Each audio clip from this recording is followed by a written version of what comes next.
সরবরাহ কমায় বেড়েছে দাম। এদিকে হবিগঞ্জের হাওরগুলো এখনো পানিতে পূর্ণ থাকলেও মিলছে না মাছের দেখা। এতে সরবরাহ কমেছে বাজারে। এসব নিয়ে বিস্তারিত জানাতে সিলেটের কাজীর বাজার থেকে রাকিবুল রাফি এবং হবিগঞ্জের আজমিরিগঞ্জ থেকে যুক্ত আছেন সহকর্মী কাজল সরকার। শুরুতেই যেতে চাই রাকিবুল রাফির কাছে। রাফি, মাছের সরবরাহ তো কম, যেগুলো পাওয়া যাচ্ছে সেই মাছগুলোর দরদাম কেমন জানাবেন?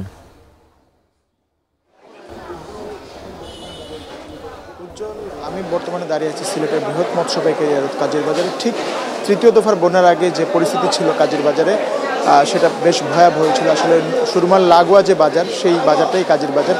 এবং এখানে মাছের যে বৃহৎ পাইকারি আড়ত, যে এখানে যারা ব্যবসায়ীরা আছেন, তারা অনেকেই কিন্তু ব্যবসা করতে পারেননি পানির কারণে। সুরমা নদীর পানি উপচে কিন্তু বাজারে ঢুকে পড়েছিল এবং প্রায় মৎস্য খাতে তৃতীয় দফায় এবারের মতো প্রায় 44 কোটি টাকার মতো ক্ষতি হয়েছে। এবং এখনও কিন্তু পানিতে নিমজ্জিত আছে কয়েকটি অঞ্চল।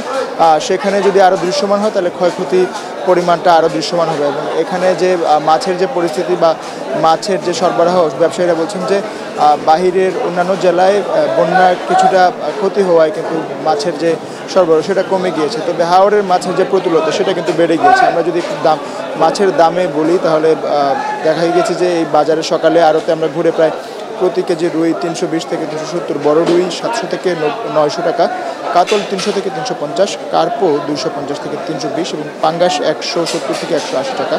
ট্যাংরা বিক্রি হচ্ছে 600 টাকা এবং চিতল বড় যেটা রয়েছে সেটা 1500 টাকায় বিক্রি হচ্ছে এবং ইলিশ ছোট যেটা 1200 টাকায় বিক্রি হচ্ছে এবং বড় ইলিশ যেটা সেটা 2200 টাকায় বিক্রি হচ্ছে।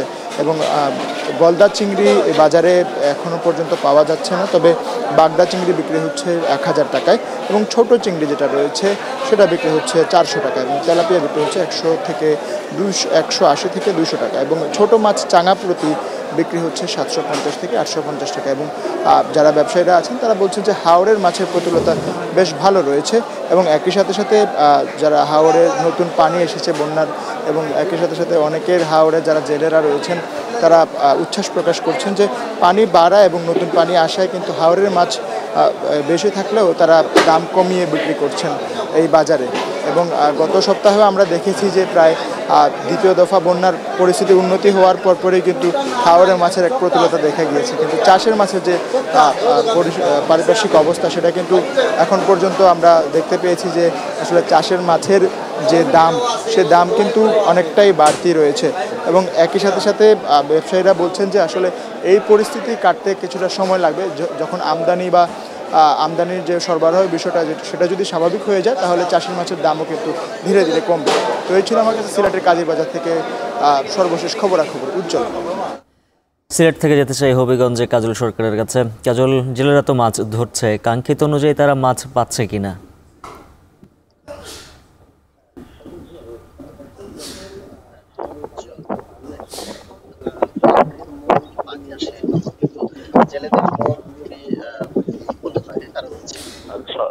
মাছ ধরার যে পরিমাণ সেটা কিন্তু বেড়ে যাবে। তবে এই বছরের চিত্রটা আসলে একেবারেই ভিন্ন। আমি সকাল থেকে আসলে বিভিন্ন এলাকাতে ঘুরেছি এবং বিভিন্ন জেলেদের নৌকায় আমি উঠেছি, তাদের সঙ্গে কথা বলেছি। তারা যেটা বলছেন যে এই বছর আসলে একদম মাছ আসলে হাওর বা নদী কোথাও মিলছে না। যেমন একজন নৌকাতে আমি একজন জেলের সাথে কথা বলছি, তারা যেটা বলছেন যে তাদের যে নৌকা পরিচালনার ক্ষেত্রে যে খরচ আছে, ডিজেল সহ যে আনুষঙ্গিক খরচ আছে, সেই খরচই আসলে মাঝে মধ্যে হচ্ছে না। আর কোনো দিন আসলে কিছুটা মাছ পাওয়া গেলেও কিন্তু যে মাছ পাচ্ছেন সেটি আসলে কাঙ্ক্ষিত না। তারা যেটি বলছেন যে এই অবস্থায় আসলে তাদের যে পরিবার চালানো সেটি আসলে অনেক কঠিন হয়ে গেছে। তবে আমি আসলে তাদেরকে জিজ্ঞেস করছিলাম যে অন্য বছর যদি হাওরে পানি আসলে মাছ পাওয়া যায়, এই বছর তো অন্য বছরের চেয়ে বেশি পানি এসেছে এবং প্রতিটি হাওর নদী কানায় কানায় পরিমাণ, এরপরও কেন মাছ পাওয়া যাচ্ছে না? এর জন্য জেলেরা আসলে যে প্রাথমিকভাবে যেটি বলছেন যে যখন শুকনো মৌসুম থাকে তখন কিন্তু নদী বা যে ছোট ছোট পুকুর থাকে, প্রাকৃতিক মাছের যে উৎসগুলো থাকে সেগুলো আসলে শুকিয়ে একেবারে পোনা মাছ পর্যন্ত করে ফেলা হয়, যেই কারণে আসলে এই যে বর্ষা মৌসুমে আসলে মাছের যে সরবরাহ সেটি মাছের যে উৎপাদন সেটি কমে যায়। অন্যদিকে কিন্তু বিভিন্ন ভাবে আসলে মাছ অবৈধভাবে আহরণ করা হচ্ছে। যেমন একটা চায়না দোয়ারে একটি জাল রয়েছে, সেই জালের মাধ্যমে শুধু যে মাছ আহরণ করা হয় সেটি কিন্তু একই সাথে একেবারে পোনা মাছ সহ যে হাওরের যে যা কিছু আসলে পানিতে অবস্থান করে সেগুলি আসলে এই জালের মধ্যে আটকা পড়ে, ফলে এই যে মাছ নিধন হচ্ছে, পোনা মাছ নিধন হচ্ছে, এই কারণে আসলে প্রতি বছর মাছের যে পরিমাণ সেটি কিন্তু কমে আসছে। যে কারণে এসব জেলেরা বলছেন তাদের যে জীবিকা সেটি কিন্তু একেবারে পুরোপুরি হুমকির মুখে পড়েছে। এর মধ্যে আসলে অনেক জেলে তাদের যে জীবিকা সেটি কিন্তু ছেড়ে দিয়েছেন, মাছ আহরণ সেটি বাদ দিয়ে আসলে অন্য কাজে তারা মনোনিবেশ করেছেন। যারা একেবারে আসলে বিকল্প কোনো কর্মসংস্থান বা বিকল্প কোনো জীবিকার পথ পাচ্ছেন না, তারাই এখনো মাছ শিকার করছেন এবং তারা বলছেন যে এখন লোকসান দিয়ে মাছ ধরতে হচ্ছে এবং প্রত্যাশা করছেন যে কিছুদিন পর যদি আসলে মাছের যে সরবরাহ সেটি হাওরে বাড়ে, সেই ক্ষেত্রে আসলে তাদের যে মাছ আহরণ সেটির পরিমাণ যদি বাড়ে, সেই ক্ষেত্রে আসলে তারা লাভবান হতে পারবেন। তো চলে ছিল অভিজ্ঞতা। হবিগঞ্জের হাওরগুলো পানিতে টইটুম্বুর থাকলেও মিলছে না মাছ। এই বিষয়ে বিস্তারিত জানাচ্ছিলেন সহকর্মী কাজল সরকার।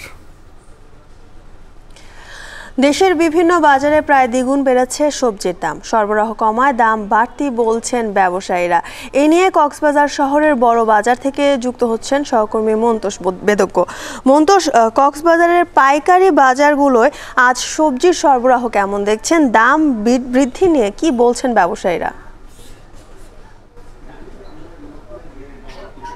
জ্যোতিকা, আমরা এই মুহূর্তে যে বাজারটিতে আছি এটি কক্সবাজার শহরের বড় বাজার এবং এখানকার পাইকারি বাজার। এই বাজারটিতে কক্সবাজার জেলার চকরিয়া, রামু উপজেলা এবং চট্টগ্রামের বিভিন্ন স্থান থেকে কিন্তু এখানে সবজি নিয়ে আসা হয় এবং আমরা সকাল থেকে দেখছি যে এখানে প্রচুর সবজি এসেছে। বিভিন্ন যানবাহন যোগে এইসব সবজি নিয়ে আসা হয়েছে এবং আমরা এখানে বাজারের যারা ব্যবসায়ী রয়েছেন তাদের সাথে কথা বলে যেটি জানতে পেরেছি যে প্রত্যেকটা সবজির দাম আসলে এখানে 20 থেকে 40 টাকা পর্যন্ত বেড়েছে।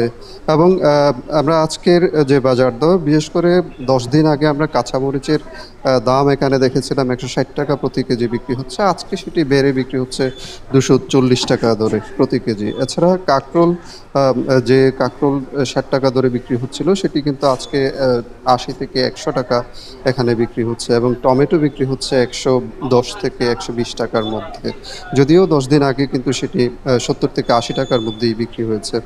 এছাড়া এখানে কচু বিক্রি হচ্ছে 60 টাকা প্রতি কেজি, বেগুন বিক্রি হচ্ছে 80 টাকা প্রতি কেজি, গাজর বিক্রি হচ্ছে 130 টাকা প্রতি কেজি। এছাড়া শশা বিক্রি হচ্ছে 50 থেকে 55 টাকার মধ্যে, পটল বিক্রি হচ্ছে 30 টাকা থেকে বেড়ে 50 টাকা প্রতি কেজি এবং মিষ্টি কুমড়া বিক্রি হচ্ছে 30 টাকা প্রতি কেজি।